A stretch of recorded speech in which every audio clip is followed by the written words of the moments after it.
What's up, guys? This is Coach Grant with First Down Training, and welcome to another episode of our First Down Training show. Today, we're going to be talking about how you can build a perfect wide receiver. So we're going to talk about everything at the wide receiver position, from route running, football IQ, catching, and name some of the best NFL wide receivers to create a perfect wide receiver. Then, we're going to get into some current events. We're going to be talking about how Deion Sanders pretty much embarrassed a scout at Colorado's Pro Day, and we're going to talk about why Shadur Sanders patting the ball is not a big deal. And at the end of this, we're going to be answering some of your guys' questions from our previous episodes. So I appreciate you guys tuning in. Let's get started. Okay, so we're going to be pretty much going over like all the aspects of the receiver position that I feel are like valuable. So things that are going to make you stand out, especially if you're a high school receiver, younger receiver, how you can like take value out of this video is like, okay, these are some of the guys that are at the top of their game at these aspects. What do they do? How can I study them? How can I pull attributes from their game and add it to my game? And it's just fun to talk about this type of stuff because a receiver with all these attributes that these players have would be absolutely unstoppable. So we made an Instagram post on this last week, and so it got a lot of traction. A lot of people had a lot of opinions to say, so that's why I wanted to address it in a video. But we're excited to be back, guys. We're excited to be on this show with you. So first attribute of the receiver position that I feel is most important is going to be speed. So I think, obviously, in the NFL today, who's the fastest receiver out there? I mean, like, you could make the argument of Xavier Worthy, but I think the best receiver when it comes to using their speed is going to be Tyreek Hill. Now, I think Tyreek Hill is very underrated in other aspects of his game, route running, the way he's able to get off the line, but all that is set up with his speed. So if we're going to build a perfect receiver and talk about speed, that's going to obviously be Tyreek Hill. So Tyreek Hill is going to be for speed. Now, when it comes to route running, current NFL, there are a lot of guys you can choose from, right? But I think the most proven, let's talk about like proven stats, proven success, because you could look at the guys like the Tank Dells, right? Super explosive, crazy fast twitch, runs great routes, obviously. But I want to say he's a little bit unproven. He's a little bit, undersized for the NFL standards. He's battled some injuries, so maybe he's got the most twitch, but I feel he's not the most successful route runner. And I feel the most successful route runner is Justin Jefferson, without a doubt. Like, I truly feel that there's not a single DB who could guard that guy. I think, who gave him a run for his money a couple years ago? It was Jair Alexander, I believe, but Justin Jefferson got that back, and I don't think anybody can guard him. I had a privilege to do a camp with Justin Jefferson one time, and that dude, like, just the way he's built, you could just tell he's a good route runner. Like, I always joke with the coaches that I have at these camps, like different training camps that I'll run, and we always talk about how if a kid's bow-legged, like has like a little bit of an outward bow, not like that knee cave inside, but an outward bow of their legs, generally they're a pretty good route runner and pretty shifty, and I have yet to have been proved wrong. So when I met Justin Jefferson, that dude, you could do like a full circle with his knees. Like, it was insane. Like, he's one of those bow-legged individuals I've ever seen, and just insanely shifty. The way he cuts, the way he gets in and out of breaks, it's second to none in my opinion. So if you're looking to improve your route running and you want to know, like, hey, like, what's the way to do it? What's a way I can mimic my game? Justin Jefferson is the guy to go to for that. Now, coming in at number 3 with press releases. So I would say off the line, really 2 guys come into mind that I feel can't be touched off the line. Like, I've never seen them lose off the line of scrimmage. Like, I've seen Justin Jefferson lose in press before. I've seen Tyreek Hill lose in press before. I have never seen Devontae Adams lose in press. The way that guy, like, I think the thing that's great about his game is that he is one of those guys that everything he does looks the same, and that's what makes him very unpredictable. And that's kind of a philosophy I try to adopt with the receivers that I train, is that, like, no matter what he does off the ball, what's it built off of? It's built off that little hezzy, that little skip, right? So he might have a DB who's like inside shade press. He might skip and then take off and go. He might skip, DB jumps, bam, puts the move on, goes back inside. He has to run a slant, he might skip, give a little move, and then go back to the inside. So it's one of those things where he's very unpredictable, and that's what makes him so dangerous. So I think the best press release package in the game is Devontae Adams. Now, the other guy that comes to mind would probably be Keenan Allen. And Keenan Allen is very, very similar. When you look at the way they structure their releases, like, all the top tier route runners all have that little skip. Justin Jefferson, and again, Probably the best like route runner, I would say pure top of the route guy, and stem of the route is Justin Jefferson, but off the line, Devontae Adams and Keenan Allen. Those are the three best guys off the line in my opinion. And I feel they all had that little skip, because that skip is a way to make the DB decide, and it looks the same. You could do 5 or 6 different things all built off of that skip, and that's what you ultimately want to accomplish as a wide receiver. So I would say press releases, if you're looking to improve your press releases, Devontae Adams is your guy. He is the guy to ultimately watch. Now, when it comes to catching, there are 2 guys that pop into my head. So current NFL, and say what you want about this guy, I personally don't like this guy's effort. I feel like he's your cliche receiver who doesn't put in, who doesn't want to block, who doesn't want to run hard when he's not getting the ball. But George Pickens has great hands, like without a doubt. Like one of the probably if not the best, second best catch of all time to Odell Beckham with that over-the-head catch that he made. If you look at practice film of George Pickens, he makes those catches like on the regular. If you look at, like practice film from when he was at Georgia, he makes those catches like literally on the regular. So George Pickens is one of those guys that has obviously great hands, and I think would be great to mimic in my opinion.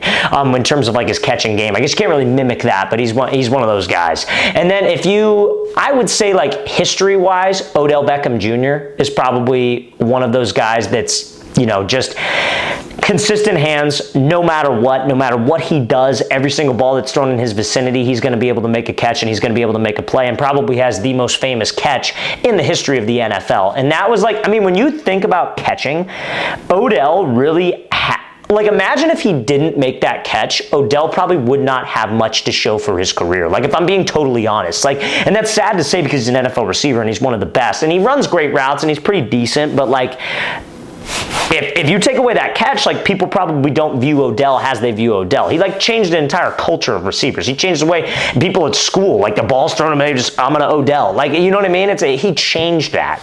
So I think you got to put him in the category for best hands. That's just me personally. Now, when we were talking about route running IQ, that's something that I'm a huge believer on. Like me personally, with my receivers, the way I train them is we're focused a lot on top of the route, off the line, but most of the time it's situational. And I kind of adopted this philosophy from Nick Saban. I heard him talking about how like they asked him like, why is Alabama so good? Why do you have so much success? And he was talking about we practice a lot of situational football. Football is about situations, and you have to practice situational football. And I really like that because I feel like that's what football is. It's literally all situations, you guys. So I have my guys all the time. Anytime we're doing a drill, anytime we're running a route, it's like, okay, this is the situation. This is when you would use this skill. This is when you would use this release. So they can kind of look at it that way. So when they're faced with that situation in a real game time scenario, they know how to react. They know how to operate. So that's what I would say. And that's what I would say about football IQ for a receiver. And I feel Cooper Kupp is the best. I don't think I've ever seen him, from a coach's perspective, I don't think I've ever seen him run a route like incorrectly. Oh, I don't like the way he ran that, or I would have probably done something, not saying I'm a better route runner than Cooper Kupp, obviously, but like from a coach's perspective, you're always thinking about ways things could be better.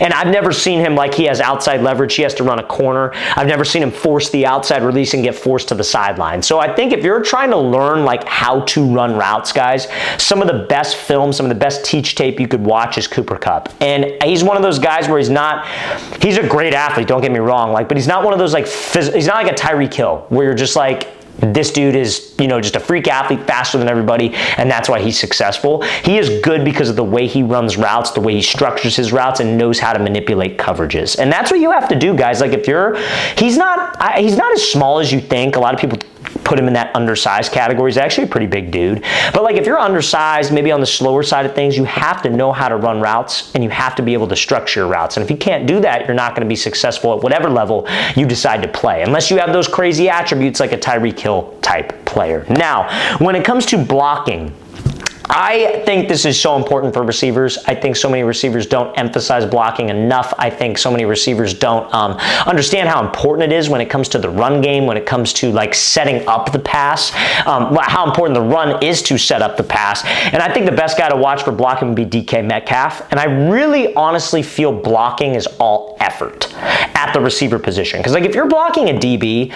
it's not like you're having to block the mic. It's not like you're having to block friggin' Troy Polamalu too, like a strong safety who's just a stud. You're having to block a corner who's generally your size, not the biggest dude, probably not the best tackler. So, like, he doesn't want to get involved in the run either. But, like, I'm telling you, I feel like blocking is effort. I feel like Metcalf is one of those receivers that always puts in effort. Like, a perfect example is that play where there was like a pick and he hawked that dude all the way down. That was a whole entirely, it was effort. That was an effort-based play, right? So I think it's the same deal when it comes to blocking. Like, I think if you watch DK Metcalf's like tape as far as him blocking, and obviously it helps being 6'4", 250 pounds or whatever he weighs, like that obviously helps, but I think he is, if you're making a perfect wide receiver, DK Metcalf blocking is probably what you're going to include, okay? Now, let's talk about the next one. Yards after the catch.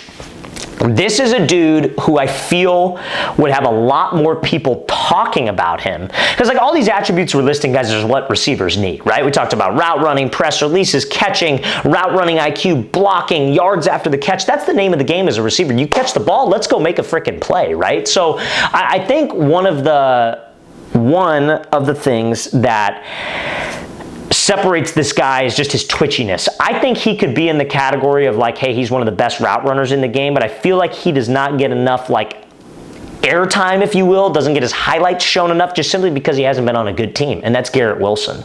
Now, if Aaron Rodgers, I feel like didn't get him the ball enough this past year, it was a rough year all around for the Jets, but I feel like Aaron Rodgers didn't really get him the ball as much as I would have liked to have seen. I think Garrett Wilson with the ball in his hands is one of the shiftiest wide receivers, like one of the shiftiest wide receivers. Watch his film at Ohio State. If that Ohio State Garrett Wilson can come out when he's playing for whoever, the Jets, if he gets traded somewhere, whatever, that's a bad dude, man. And just get that guy the ball. He's just as twitchy as Tank Dell. I feel his route running can be just as good as anybody on the field. It's just he needs more targets. He needs to be on a better team. So if you're looking to study some guys' yards after the catch, Ohio State Garrett Wilson is absolutely insane film to watch, and I think any wide receiver could get benefit out of that. Now, fellas, before we get into some current events and answer your guys' questions from a past episode, if you are a QB or wide receiver watching this video and you would like to train with myself and my staff of coaches this offseason, we are going to be traveling out to 7 more cities across the entire country for 2-day-long QB and wide receiver training camps. So guys, go to that very first link in the description below if you are interested. We are going to be coming out next to Newark, New Jersey. Then we'll be heading out to Birmingham, Alabama, Houston, Texas, Boston, Massachusetts, Columbus, Ohio, Boise, Idaho, and finishing off our tour in Los Angeles, California. So guys, you want some more information, you want to sign up, go to that very first link in the description below. It's a 2-day-long training camp, so we really focus on athlete development. Our camp's in Houston and our camp in, it would be Houston, and what's the other one? So Columbus. Houston and Columbus, both those camps are completely sold out, you guys. And all these camps will sell out probably within the next week or so, because we only have about 4 spots remaining in each one that's available. And the reason why it sells out is because we take the time to work with each athlete. We don't just run you through as fast as we can. We take the time to be like, okay, listen, this is what you're doing wrong. We're going to fix it. We're going to do this. And that's how actual training goes. It's not about just a million reps as fast as you can. It's about getting valuable coaching, valuable feedback, and then repping it out. And we can't do that with 300 people there. I'm sure we could get 300 people to show up, but we don't want to do that. We want everybody to get some value out of this camp. So guys, we still have available spots in those states we listed. If you would like to attend, go to that very first link in the description below. Let's get into some current events. So current event number 1 that we are going to go over, you guys, is going to be Deion Sanders going up to like a scout at Colorado's Pro Day, who was telling guys how to run their 40-yard dash and like kind of giving them like technique tips or whatever. I'm in full support of Deion Sanders here. Full support. I think it paints him. The media loves to paint him as like, you know, like this, like, and his son and Shadur, and we're going to talk about Shadur in a second, but the media loves to paint them as like they're these oh, like they're like super arrogant and flashy and like, you know, because they have the cameras around and stuff like that. Like, yeah, and sometimes they may play into that and they create a little bit of hype for themselves. It's all business, in my opinion, at the end of the day. But what I will say is you're not going to change your 40-yard dash stance the day of your pro day. That scout should have just kept his mouth shut. And that's just my opinion, because I feel like if a guy has been training for the combine, let's say he's been training for this pro day, his 40 time is really important, like Shiloh, like Deion's other kid, right? And he ran like a 4.5, I want to say. And let's say you've been training for months to get your start down, to get your time down, and you've been working with a speed coach, and then you got some Joe Blow coming in and just like, hey, well, you should really do this with your stance. It's going to feel uncomfortable, it's going to feel weird, and your start is going to be bad, therefore your time is going to be freaking bad. That's why I can't stand this. I'm all in favor of Deion Sanders, but the problem is that when you start changing it, and you know what, maybe you need to change things. Like maybe there was flaws in guys' 40-yard dash dance, but you don't change it the day of the show. Just like think about it like a quarterback. You don't try to change his motion 2 hours before the game starts, because then he's going to get in his head. The ball might come out a little funky because he's trying something new. So I'm in full support of Deion. That guy should have been nowhere near the guys explaining to them how to run their 40, how to do a start. Unless maybe somebody asked, unless somebody was like, hey, what do you think about my stance here? But if that's not the case, that dude should have kept his mouth shut, let the players run, and do your job, which is to scout talent. So I think that's completely ridiculous. I'm in Deion's side 1,000,000% on that. Now, let's talk about the next current event. This is pretty ridiculous if you ask me. Everybody's all up in arms because Shadur Sanders is patting the ball in his throwing motion. I am a pat advocate. I tell quarterbacks all the time, pat, if that makes you feel comfortable. So many dudes who don't know what they are talking. Like, I hate this about coaches in general. Coaches love to try to sound like useful. Like they feel the need to say something even when something is not even wrong, right? Because they want to feel like they're important and they want to feel like they're doing something. So you get all these quarterback coaches all the time who's like, hey, don't pat the ball, it wastes time. Bro, that's complete crap. It does not waste time. It literally does.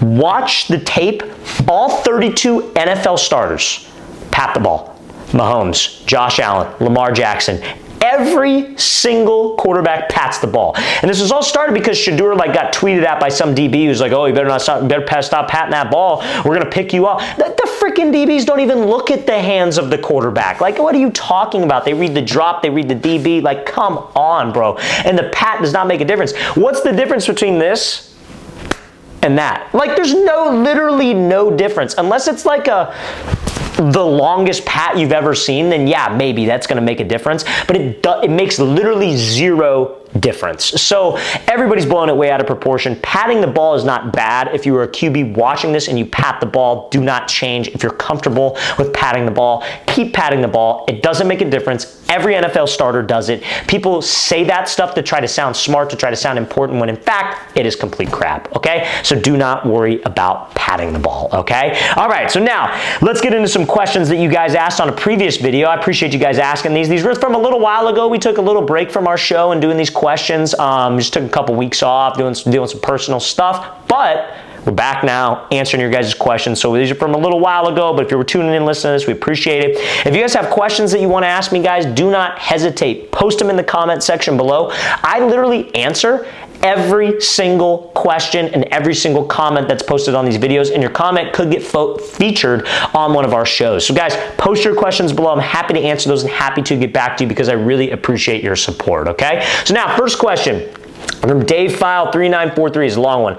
Coach, terrific stuff. I'm not sure if it's on point or not, if you agree, but I believe it's important for young wide receivers, actually young athletes, to make an effort to expose themselves to as much high-level competition in form of actual games and matches as possible. While it may be a bit of old-fashioned to say, I believe in the concept of multi-sport athlete. I think the stats on guys in the league who are multi-sport athletes in high school bear me out. Aside from being exposed to more high-level competitive situations, I believe that the subtle differences among different sports complement each other. For example, I believe a football player who plays lacrosse can better football and better lacrosse player from playing both sports. NFL great Jim Brown, Notre Dame wide receiver, two quick examples come to mind. Same goes, in my humble opinion, at youth, high school, and even collegiate level for virtually any other combination of sports. Keep up the great work. I would agree. I think, I don't have any kids, but let's say I have a kid, and let's say I have a son, and he wants to play multiple sports. I'm going to let him, because I do agree with that on a certain level. I think it teaches you how to compete. I think it can take your mind off your main sport sometimes, which can be good. It can kind of give you a reset and maybe appreciate the sport. I think there comes a time where you have to specialize and where it's either one or two. I don't agree with guys playing 3 or 4 different sports in high school, just because I feel like you don't have any time to actually dedicate to what you're trying to go to college for. So there's some of that for sure. But I would agree with you. And what I will add is, I think at a young level, or a young age, I should say, you should try to play up. You should try to elevate your competition. If you're, let's say you're a football player and that's your primary sport, but you also play basketball, I would try to play with high-level basketball players, because it kind of builds that competitiveness and that competitive itch. So I love that. I really think that's great. I think playing multiple sports for an athlete is not bad. I think it definitely can develop your game. I think if you're a football player watching this, playing rugby, if you're on the defensive side of this game, can help because tackling form in rugby is like perfect tackling form, and there are less head injuries in rugby than there are in football because of correct tackling form. So I recommend rugby. I think like playing different sports like that is highly, highly beneficial for any football player, okay? So Dave, appreciate you asking that, man. Appreciate you watching the show. Next question, Steelers Prods 149 asks, I think I'm starting out pretty good. I used to play quarterback and now wide receiver. I'm 5'6", 158 in 8th grade. I want to gain like 10 pounds, but obviously healthy gaining, and it's cool that me and my QB are neighbors, and it's 8 TDs and a championship game. Crazy. I don't believe the hype about it, but my teammates and coaches haven't stopped talking about it. All right, so I think your question is how you want to gain weight, right? So like a healthy way to gain weight. And I think at your age, would you say 5'6", 158 for an 8th grader? It's probably about average. Maybe a little below average. If you're trying to gain muscle though, I would recommend probably we got to get in the gym, number one. And I think the best rep range to lift in for muscle gain is not going to be 1 to 2 rep max, 3 rep max. The best rep range to lift in is probably going to be, honestly, that like 8 to 12 rep range. They call that the hypertrophy rep range, which means muscle growth. And doing workouts in that 8 to 12 rep range, I think will help you out a lot. Doing any type of like, as your quarterback, I would avoid, are you a receiver, it said? Okay, you're a receiver. So I mean, exercise, I was going to say if you're a quarterback, don't do bench press. But like exercise like bench press, squat, shoulder press, all those big, like kind of, I guess you could say bodybuilding lifts. I know there's information out there about it like not being good for athletes. Like people say like, hey, you need to train like an athlete, do explosive movements, athletic movements. And yeah, that's cool. But like at the same time, you got to gain weight. And those athletic movements aren't going to put muscle mass on you. They're going to make you more explosive, faster for sure. And that's important. You can't neglect them, either of them. But you got to do those like bodybuilding exercises to build a strong frame and to just get bigger. So I recommend doing those exercises, but staying in that 8 to 12 rep range. Now, high protein in your diet is also super important. So I would say try to consume 100 and probably like 70 grams of protein a day, which is like 10 pounds over, or 10 grams over your like pound to gram ratio. So like if you're 158 pounds, you should consume 158 grams of protein to just kind of maintain. If you want to gain, I recommend 170 grams of protein. It seems like a lot. I get that. But if you would like a good protein powder, I actually own a company with my brother called AGL Nutrition, and we have a line of protein powder specifically for athletes. So if you guys would like that protein powder, anybody fellas watching this, post in the comment section and just say you want the protein powder, and I could send you over a link, and that would absolutely help you gain weight. So I appreciate you asking, man. Thank you for tuning into the show. It really means a lot. Next question from Colby Stoll. Who is your favorite player in the NFL right now? Also, thank you so much for the fire vids. Colby, appreciate it, man.